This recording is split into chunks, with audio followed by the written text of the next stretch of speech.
સમયમાં જે હજુ તો આ 7 અલગ અલગ છે, 7 ચરણમાં આપણું મતદાન બાકી છે, એમાં પણ વધુ ને વધુ મતદારો પોતાનું આ મતદાનની ફરજ બજાવે એ હવે આપણે આશા રાખવાની રહે કે કોઈ પણ રીતે દરેક વિસ્તારમાં 75% સમથિંગ વધુ વોટિંગ થાય તો એ લોકશાહી સાર્થક થઈ ગણાય આપણા માટે. પ્રદ્યુમનસિંહ, જ્યારે પણ મતદાનની ટકાવારી વધારે જોવા મળી છે ત્યારે સત્તા પરિવર્તન પણ આપણને જોવા મળ્યું છે.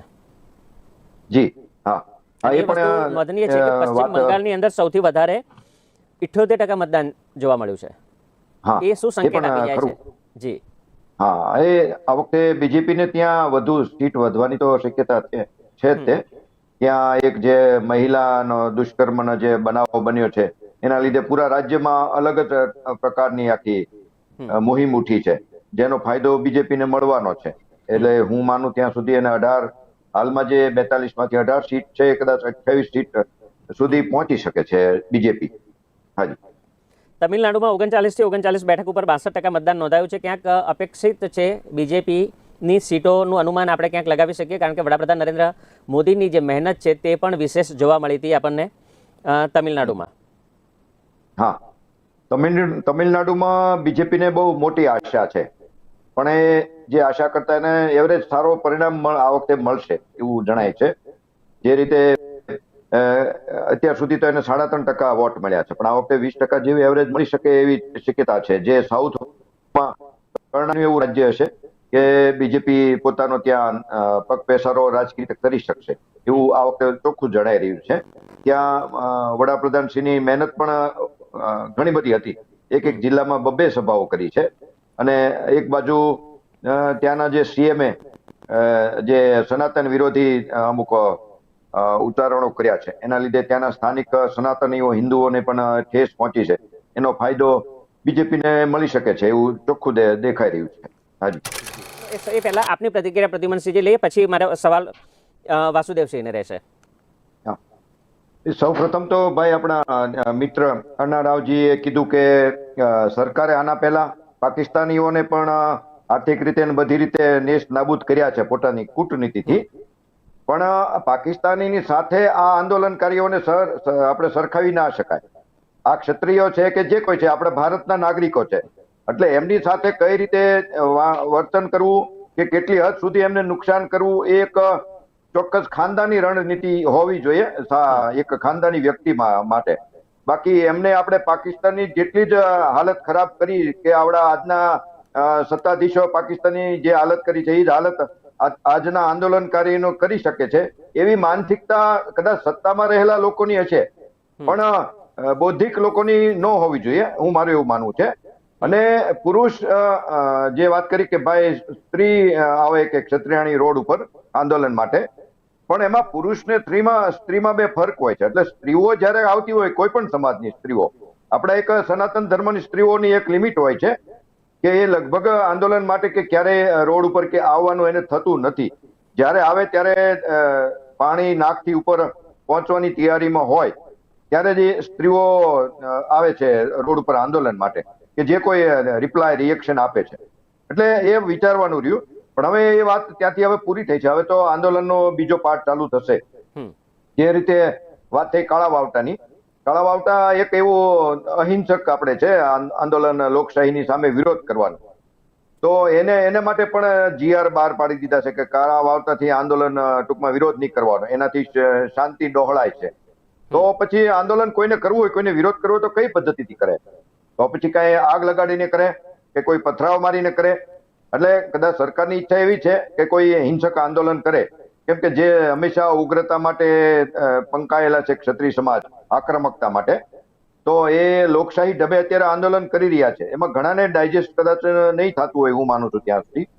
પણ હવે લોકશાહી છે તો લોકશાહી ઢબે સૌથી પ્રથમ આંદોલન કરવું એવું ક્ષત્રિય સમાજની કમિટીએ નક્કી કર્યું હોય એવું દેખાઈ રહ્યું છે. ક્ષત્રિય સમાજનું ખરેખર સંયમ કાબિલે દાદ કહેવાય, કારણ કે જ્યારે 5 લાખની મેદની થતી હોય અને એક કાંકરી ચાળો પણ ના થતો હોય, એ ખરેખર એક સંયમ અદ્ભુત ક્ષત્રિય સમાજને આપણે સલામ કરવી જોઈએ.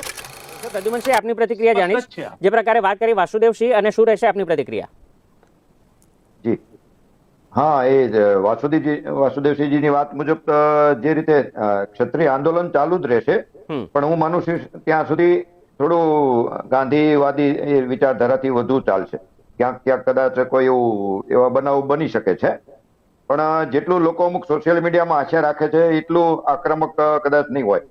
કેમ કે આ એક લાંબા ગાળાની હવે પ્લાનિંગ થઈ શકે છે, હું માનું ત્યાં સુધી.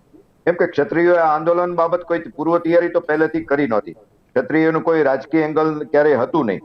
ક્ષત્રિયોને હમણાં ઘણા સમયથી રાજકીય બાબતમાં સાઇડ ઓવર કરવામાં આવ્યા હતા, છતાં એમાં ક્યાંય ક્ષત્રિયો રજૂઆત કરવા પણ નહોતા જતા કે અમારો રાજકીય અન્યાય થઈ રહ્યો છે.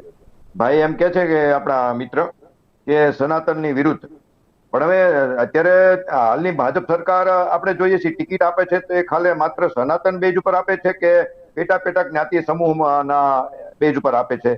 એના જે વાદ વિખવાદ અંદર સામાસામી તોડી મરોડીને ટિકિટ આપવામાં આવે છે, આપણે જોઈએ છીએ.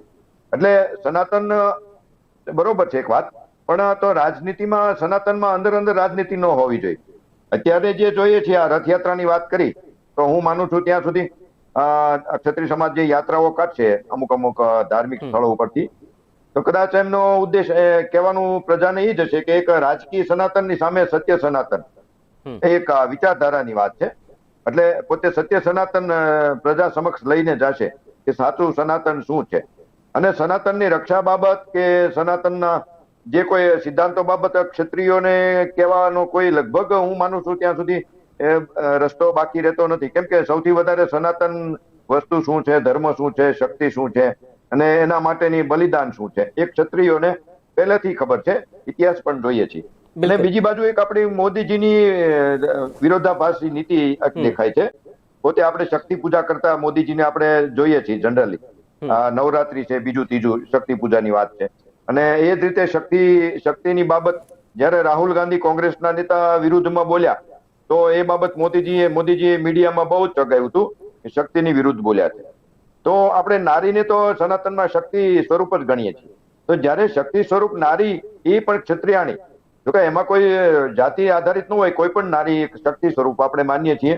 એ જો રોડ ઉપર અન્યાય માટે, પોતાના અન્યાય માટે, પોતાની અસ્મિતા માટે, પોતાના સન્માન માટે જયારે રોડ ઉપર આવી હોય તો એને ન્યાય ના આપવો અને તમારી મનગઢત નીતિઓ, રાજકીય નીતિઓને તમારે ચાલુ રાખવી, એટલે એ તમારી બે ધારું, એટલે વિરોધાભાસી સનાતન ખુલ્લું થઈ જાય છે.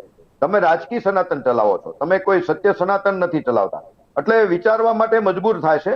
ભલે અત્યારે મતદારોને ઘણીવાર જાગૃતિ થવામાં ટાઈમ લાગશે, પણ જરૂર એકવાર સત્ય સનાતન બહાર આવશે. હાજી પ્રદ્યુમનસિંહ, આપની પ્રતિક્રિયા જાણીશું. જી, આપણે જોઈએ તો જે દેશના પૂર્વના અને ઉત્તરના રાજ્યો અને પશ્ચિમના રાજ્યોમાં અને મધ્ય ભારતમાં અત્યારે બીજેપીની મેક્સિમમ સીટો મળી છે આપણે 2019માં. એમાં ગુજરાતમાં 26 માંથી 26, રાજસ્થાનમાં 25 માંથી 25, અને યુપીમાં સમજો 80 માંથી 72. એ જ રીતે બીજા અમુક રાજ્યમાં સારા એવા સીટો મળી છે. એટલે હવે જોઈએ તો એમને જો 400 સુધીનો ટાર્ગેટ જોતો હોય, અત્યારે 303 છે એનડીએ, તો 400 ની પાર જવું હોય કે 400 સુધી જવું હોય તો સાઉથમાં એમને વધારે ડીપમાં જવું પડે. તો સાઉથમાં લગભગ 200 સીટ સમથિંગ છે, 220 સમથિંગ. તો એમાં તો બીજેપી લગભગ આઈ થિંક 30 થી 40 વચ્ચેની છે સાઉથમાં, કુલ કર્ણાટક ને જે બધું જોઈએ તો એમાં હાલના સંજોગોમાં તામિલનાડુ ને થોડી ઘણી કર્ણાટકમાં સુધારો થાય, વેસ્ટ બેંગાલમાં 7-8 સીટનો સુધારો થાય, 10 સીટનો. અને જે બીજા અમુક રાજ્યો છે, તેલંગાણા છે, એમાં 2-3 સીટ, એમ કરીને ટોટલ હું માનું ત્યાં સુધી 25 સીટનો સુધારો થાય એ સાઉથના વિસ્તારમાં. એમાં વેસ્ટ બેંગાલ પણ આવી ગયું, પશ્ચિમ બંગાળ આવી ગયું. અને ઉપર એની સામે વિરોધ જે એમનો જૂનો જે ગઢ છે, આ બધા ઉત્તરના આપણે ઉત્તર પ્રદેશ ને બધું જે કાંઈ ગુજરાત, રાજસ્થાન, ત્યાં 15 થી 17 સીટનો લોસ હું માનું છું ત્યાં સુધી ફેરફાર થાય જે ગયા વખત કરતા. એટલે એ બધું કમ્પેરિઝન કરતા છતાં આજે જે 303 છે હું માનું ત્યાં સુધી વધી 330 આસપાસ, 5 આમથી આમ 5 ઓછા વધતા 330 ની આજુબાજુ એનડીએ ની રે એવું મારું માનવું છે. 330 પછી તો જી 330 થી 5 વધારે, 5 ઓછી. જી બિલકુલ.